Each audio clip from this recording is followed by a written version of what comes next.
ఉంది మొత్తం.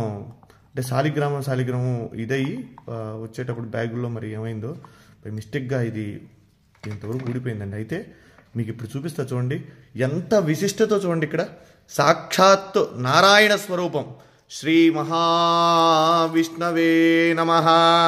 సశంఖచక్రం సకిరీటకుండలం సపీతవస్త్రం సరసేరుహేక్షణం సహారవక్షస్థలశోపి కౌస్తుభం నమామి విష్ణుం శిరసా చతుర్భుజం.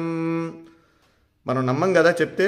శాలిగ్రామం సాక్షాత్ విష్ణుస్వరూపం అనటానికి ఇది ఒక నిదర్శనం అండి. చూడండి, ఇక్కడ దీంట్లో శాలిగ్రామ రూపం సాక్షాత్ శ్రీ మహావిష్ణు స్వరూపంగా ఉన్నటువంటి శాలిగ్రామం. ఇది నేను నిజంగా మీతో నేను ఈ విషయం అంతా కూడా చెప్పాలని చెప్తాను. ఎందుకంటే చాలామంది నమ్మనటువంటి వాళ్ళు చాలామంది అనేక రకాలుగా చెప్తూ ఉంటారు. ఇదేమిటని ఇది సాక్షాత్ రాయి చూడండి, ఇది శాలిగ్రామం. దీంట్లో సాక్షాత్ విష్ణు స్వరూపం. మా పూర్వీకులు ఎప్పుడు కూడా తాతగారు వాళ్ళందరూ కూడా చెప్తూ ఉంటే నేను ఎప్పుడు కూడా దాన్ని ఉంటుంది, మనం ఆరాధన చేస్తాం కాబట్టి శాలిగ్రామం చేస్తూ ఉంటాం. కానీ ఇదిగోండి, నా దగ్గరకు వచ్చిన తర్వాత కొన్ని సంవత్సరాల తర్వాత ఇది భిన్నమైంది శాలిగ్రామం.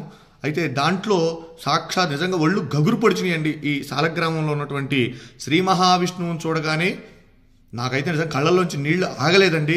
ఇది మీ అందరికీ కూడా నేను ఎందుకు ఈ వీడియో పెడుతూ ఉన్నానంటే, మనందరం కూడా దర్శనం చేసుకోవాలి. ఇటువంటి చాలా అరుదుగా కనబడతాయి. మన పిల్లలకి మనం చెప్పాలంటే ఏం చెప్తాం?